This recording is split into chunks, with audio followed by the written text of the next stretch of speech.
Hey everybody, this is Colin G. Murphy and welcome to Colin Podcasting about Real Estate Show 51. Hope you guys are doing great. I'm doing well in sunny Tampa, Florida. Keeping busy as ever. I now have 7 properties under renovation and 3 vacant lots under contract with hopefully a couple more in the pipeline. So very busy on all fronts and very excited about the land in particular, but also the renovations as well, because I'm keeping a couple of them as rentals. So it is always exciting to be able to add a couple of properties to your personal rental portfolio. So I'm going to be busy taking care of the paperwork on that in the next few weeks. But all good on all fronts. I hope the same is with you. A really good guest today. He's called Dan Rochon, based out of Virginia in the Washington metro area. And unlike a lot of our guests, Dan is a successful realtor and broker. You know, I've had flippers and wholesalers and property managers and note investors and coaches and all sorts of different types of real estate people, but I haven't really had too many pure realtors on the show digging into that world. And there's obviously a lot of people out there that have a real estate license or want to get one or want to earn more money with their real estate license, because it is absolutely a very nice way of earning an income. Some realtors earn very little income and other realtors earn literally millions of dollars per year. So we do a deep dive on this one into what a successful real estate career looks like with Dan Rochon, and he's got a pretty cool story and he's got a lot of actionable tips out there that could apply to realtors but could equally apply to other business owners and entrepreneurs. So, this is, if you ever wondered about how successful real estate professionals get started and put systems and processes in place to earn those hundreds of thousands of dollars in income per year, then this is the show for you. And like I said, you'll get other nuggets out of it as well, because Dan is a successful guy, realtor, broker, investor, coach, author. He's done a lot of interesting things in the last kind of 14 years since he first entered the real estate market. So we talk about how he got his license in early '07 and the early pitfalls, the real estate niches he targeted back then versus now.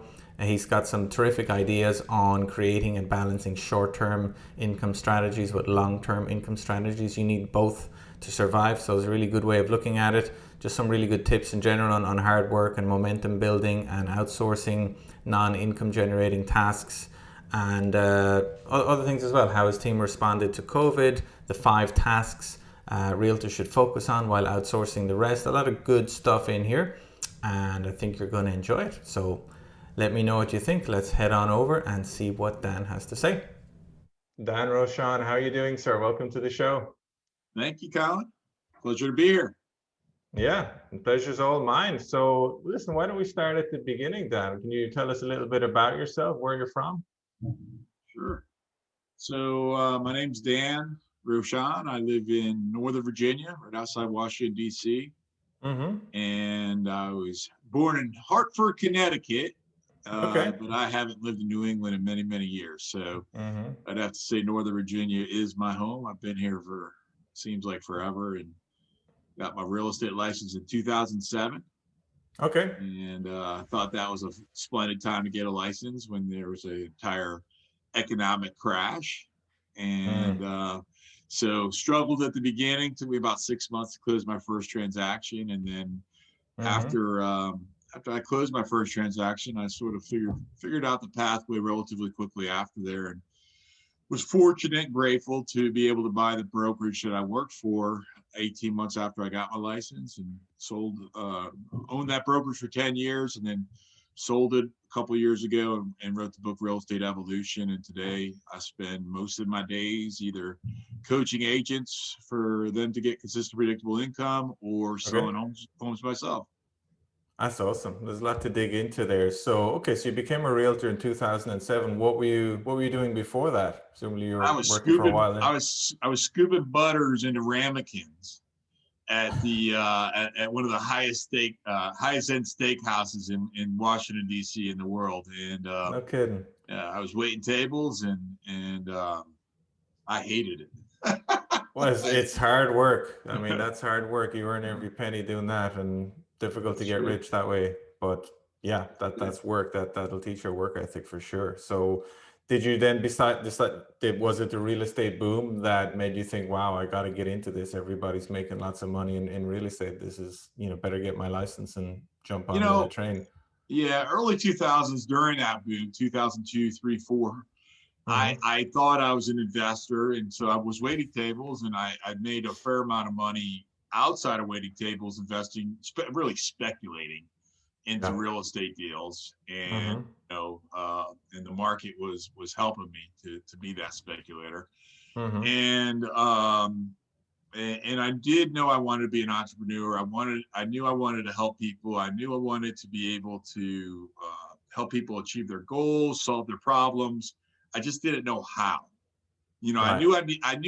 I wanted to be a business owner. And then one day, literally, we were, scooping the butter into the ramekins, and my buddy Billy, he, says across from me on Eagle Island, which is where we would, prep for the dinner rush. And Billy says, "Hey, have you ever considered being a real estate agent?" I'm like, "No, I haven't." And so I found out it was about $2,000 and about a 60-hour coursework to get the Mm. license. And Mm-hmm. I found that the upside was relatively unlimited. There was no upside. There's almost zero investment getting into it compared to other businesses. I looked at I went to franchise fairs, and I met with business owners. I did all kinds of things Mm-hmm. during this time period to seek being an entrepreneur. I just couldn't figure it out until I got my real estate license, and then from there I understood that I was a real estate business owner from Mm-hmm. day one. I never looked at myself as a sales agent. I always looked at myself as a business owner in the business of real estate sales. That's great. And I know but there's so many people out there that have a real estate license or that got a real estate license and then maybe got frustrated because it didn't instantly result in them earning tens or hundreds of thousands of dollars. So can you talk us through a little bit more about those early days and how difficult it was to build momentum and what finally clicked and enabled you to start becoming successful? Yeah, so I got the license November 2007. Mm-hmm. My first closing was April 2008. So Right. 6 months with no income. And though I thought I saved up a bunch of money because I did do some flips, some speculative flips, that type of thing before then, that were successful.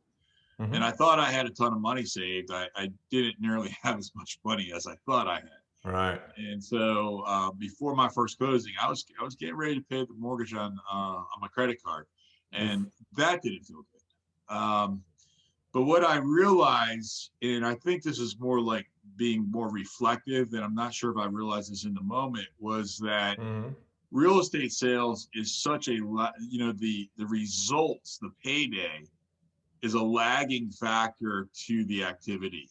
Mm-hmm. And it's the biggest challenge that new agents have, in my opinion, is it's not, the work that you do today, you're getting paid 90 to 180 days from today. Mm-hmm. And that's what happened to me. It took me 180 days from the work that I did on day one because I Mm-hmm. was doing the work. I was doing the work. I just didn't have the pay, I didn't have the payday. And so I think that's a challenge that, unless if you have a spouse or a partner or somebody to help, pay the bills, or maybe you have been investing in real estate, flipping or something like that, and you've been able to put a little nest egg away. It's really challenging to do, and be able to continue paying your bills. And the other piece of that is also challenging to have a part-time job and be successful in real estate sales in of itself. Sure. So if you wanted to go drive an Uber or wait tables or whatever the case may be, it's real estate sales takes a tremendous amount of energy and effort, Mm-hmm. and it's not easy. I know HGTV makes it look easy, but that's not true. No, they make everything look easy. So what does that look like? How did you know back then that you were doing the right activities that would result in income eventually? Did you have a mentor that was kind of guiding you along? Because I guess it's easy just to be doing the wrong things that won't result in that payday after 120, 30 days. How did you know you're on the right track and what kinds of activities were you doing? I don't think I Well, I'm not sure how I don't know if I know the answer to that question. Thinking backwards, how did I Mm-hmm. know I was on the right track? I'm not sure. I didn't Fair have enough. a mentor. Mm-hmm. I have some people in my life that would help guide me. I definitely have mentors today. I have coaches. I have, a lot of people. I would say I had a blind faith. I had a blind faith that if I did the activity, the results would show. And it wasn't until the results actually did show before I had an absolute faith. Fair enough. And so the blind faith was something I would say if I had one superpower, it is that I look at what other people do, Mm-hmm. and then I dissect what they do and what their outcome is. And then I say to myself, well, if I do what that guy did or gal did or whoever I'm emulating, Mm-hmm. and I do it as closely as possible to what they've done. I study people of excellence. And if I do the activity that they've done, then I'll have the results that they have. And so even though I just a moment ago said I didn't have a mentor, I actually probably had tons of mentors. I just didn't meet any of my mentors. My mentors were all in books and somewhat on the internet. The internet wasn't, it wasn't even as, relevant as it is today. Of course, the internet was here then, right? But it wasn't like what it is today. Like we weren't having conversations like you and I are right now on Zoom, and then being produced on your podcast, on your show. I mean, that wasn't happening back then. Mm-hmm. So I think it was just looking for clues of success in others and then dissecting those and then doing what they did. And what did I do, man? I did everything. I would, this is back when, I would take it on my dot matrix printer and I would print out these 5x7 cards that says, hey, you can own a home for the same amount of money as you can rent. Okay. And I knew where every single apartment magazine mailbox that gave these things away for free, I knew where every single one of them was in my geography at the local grocery store. And I would print out about 100 of those, or probably even more, many more than those. I'd go to every single one of those apartment guys and I'd slide my card, that 5x7 card in there. And every single one of those, I do that every Tuesday after the guy would drop them off into the box. Nice. I would do just about anything. I would hang yellow signs, free list of foreclosures, call this 800 number, and then, capture their phone numbers. I would door knock. My first listing appointment, I was licensed for 6 days. It was an expired listing. And I'll never forget the lady. I remember it was probably one of the few times in my career that she actually asked me, she says, Dan, how long have you been licensed for? How long have you been doing this for? And I avoided the question. And I pivoted.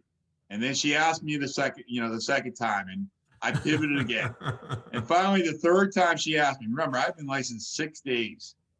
The third time she asked me, I just finally just let out a sigh. I was like, oh, seems like I've been doing this forever. And it was the truth. Yeah. I still evaded. I did not get hired. So, it took me a little bit to figure it out after that day. That's funny. That's some real hustling there. And so it sounds like you were casting your net pretty wide there in terms of helping maybe apartment dwellers, buy their first home, and then also targeting sellers that weren't having much luck selling their home. You're kind of just hustling. I mean, is it, if somebody was coming in new, some fresh-faced kid coming in off the street that wanted to learn how to be a realtor and get running, how would you advise them to get started? What types of niche, if any, should they be doing? Colin, let me go backwards for a second. I'm going to answer that question. But let me go backwards to what I did end up doing. Okay. And this will it will tie into to answer this question as well. What I did end up doing after, several months of just pretty much doing everything is I did narrow it down into a niche. Gotcha. Now, the niche that I narrowed it down into wouldn't be relevant today. That's why I'm going to expand on this answer, because I want to give you something that is relevant to agents today. Perfect. And what I did was, I remember I sat down with this lender called Mike, and Mike sat me down and said, I was probably licensed 4 months at this time. He's like, Dan, you're doing everything right. Again, somebody else told me I'm doing everything right. I'm like, why am I paying my mortgage on my credit card, right? But that's beside the point. And so, and Mike says, I think you're going to be successful in this thing. And he said to me, he says, have you ever thought about doing a short sale or short sales? I was like, what's a short sale?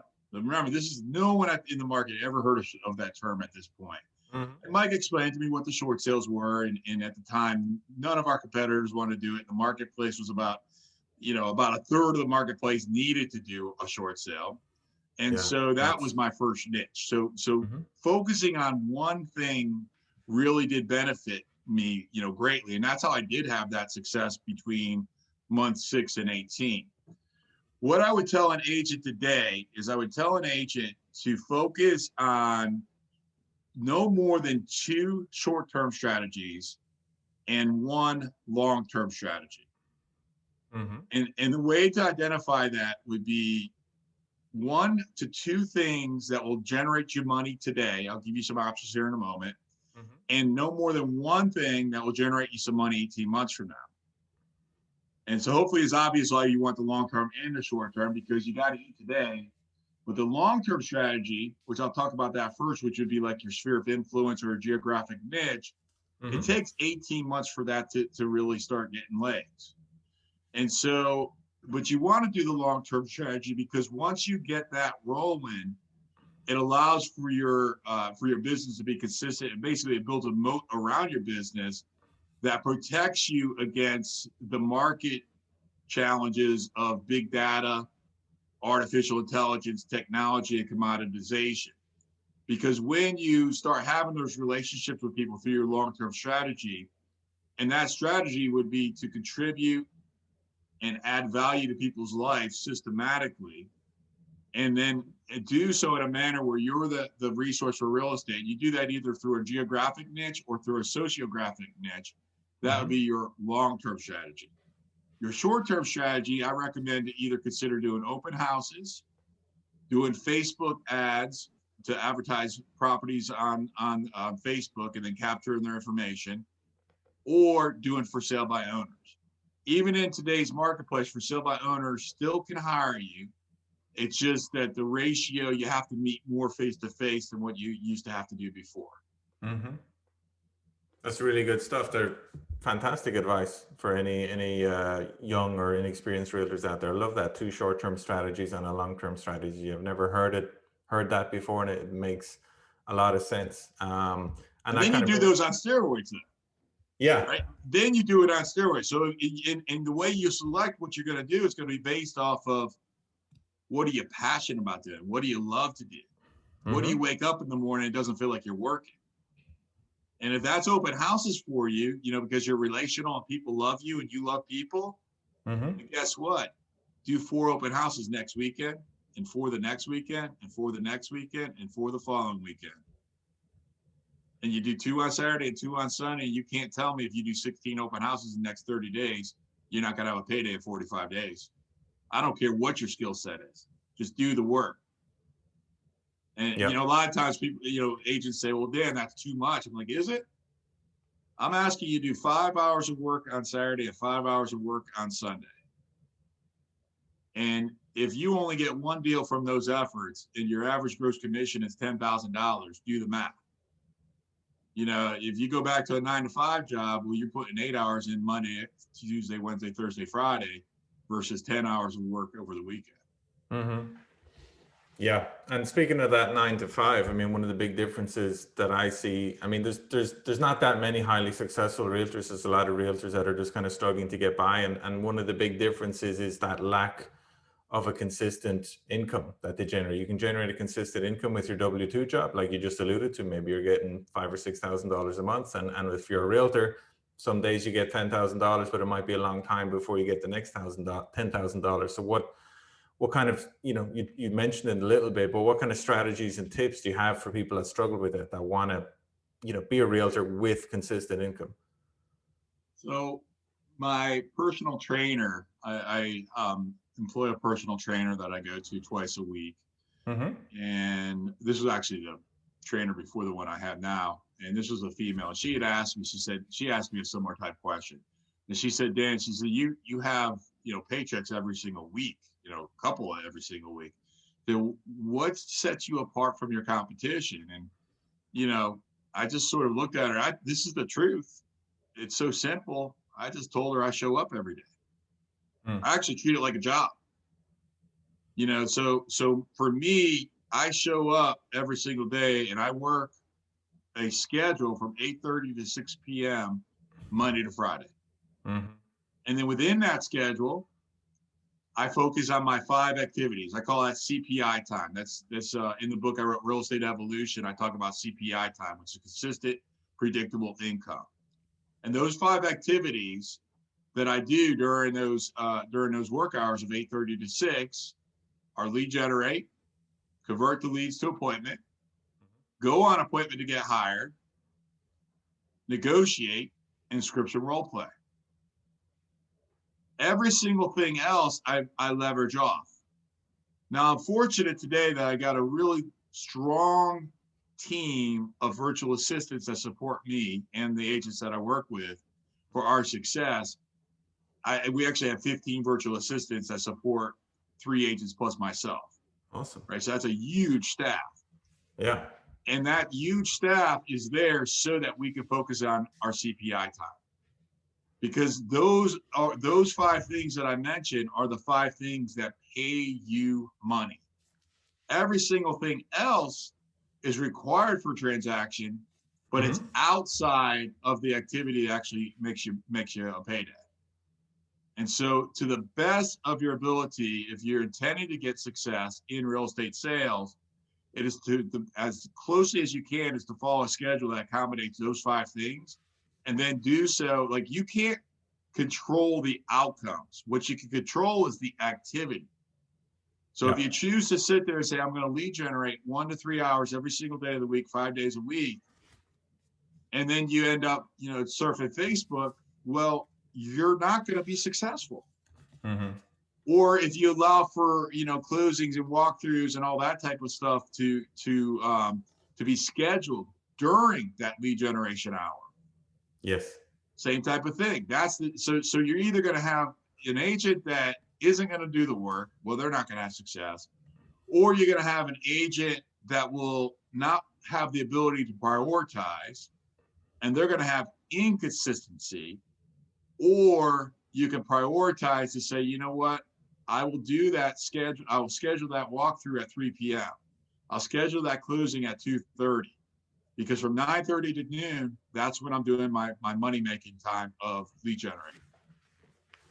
I love it. And if we can drill a little deeper, if you have time, I mean, those 5 items you mentioned, those 5, items that generate the income, can you give us like a 1-minute summary of what that really looks like on your day? What does your lead generation activity look like? What does your appointment, setting activity look like? Yeah, today, my personal lead generating activity looks more like lead conversion. Unfortunately, seldom am I available to actually lead generate. So for example, today, what did I do? This morning, I went to the gym. After I went to the gym, I spent an hour with my team during our daily power up. I spent an hour negotiating contracts. That's one of the things that we're supposed to be doing. Right? That's in those 5 activities. I spent an hour on a listing appointment, and then I spent an hour on a coaching call, and now I'm here. Right, that's been my day so far.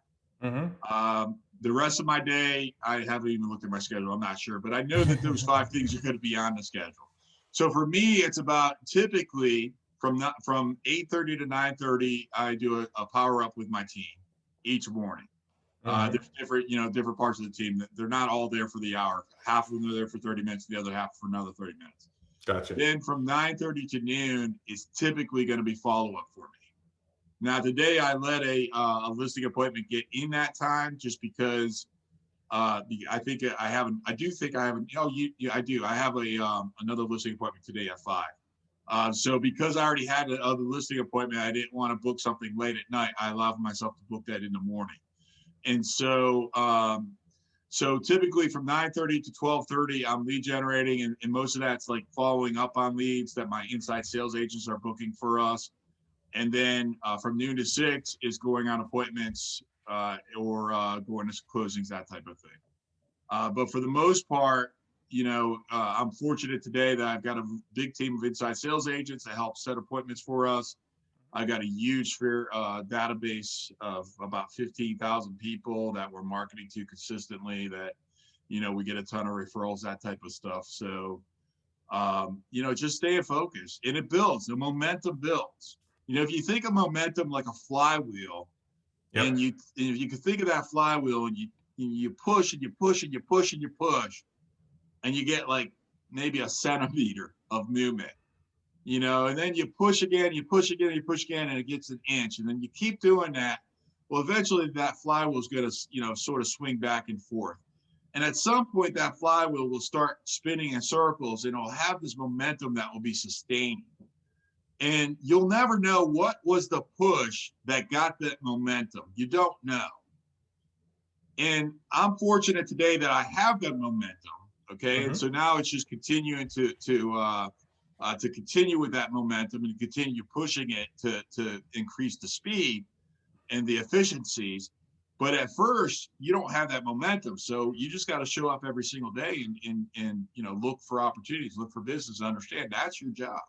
Yeah, I just turning up and working will solve a lot of problems over time. I mean, I'm a big fan of that. And you mentioned there that a lot of people maybe focus too much of their time on the non-income generating activities, and that's the kind of stuff you should be outsourcing to people like VAs. Can you give us a few examples of the kind of big sins that other realtors might make that a VA should be doing? Anything that's not those 5 things? I mean, for me, my virtual assistants, they do everything for me. I run a podcast, the Consistent Predictable Income Podcast. They take the time to publish that podcast, to edit it, etc. I'm doing a webpage today that I took when I was at my first appointment this morning. I'm doing a 5-day listing challenge next week, and they're putting together a webpage. So I took 30 seconds and filmed a quick video on my Android, sent that over to my staff, and I bet that webpage is already done. If things that a virtual assistant can do for you that you probably should not be doing yourself is things like inputting stuff into your CRM, inputting things into the MLS for your listings, doing the paperwork, filling in the paperwork for a buyer listing or a seller listing, filling in the paperwork for an offer. Now, you as an agent, you're responsible to make sure that all that stuff is done correctly, but there's no reason why you can't get somebody else to fill it out for you and then hand it to you, and then you review it, make sure it's correct, and then you negotiate. Because remember, that's part of your license. You have to be licensed to negotiate, but you don't have to be licensed to have to do administrative work. You don't have to be licensed to do the work of inputting forms and inputting data into the paperwork. You don't have to be licensed to build a website. All these things that take up time for agents. I hear it all the time. Well, I got to take the time to set up an LLC. Really? Yeah. Like, that's not making you any money. Correct. Like, take 30 seconds to think about that and get somebody else to do it for you. Go find a seller. That's what's going to make you money. I hear you. That's some good advice there. And I'm curious because you lead a team of people that are doing their own sales and bringing in their own commissions, and presumably you're getting a cut of that as the leader of the team. I mean, is it best? How do you manage that transition between focusing on helping other people earn money and still doing your own deals? Because I always think sometimes when you get to a certain size, a broker is just managing other people and they're not doing their own listings. I think you should either do one or the other. Now, I have a small team, so let me sort of expand on this. So once upon a time, I owned a large brokerage. Okay.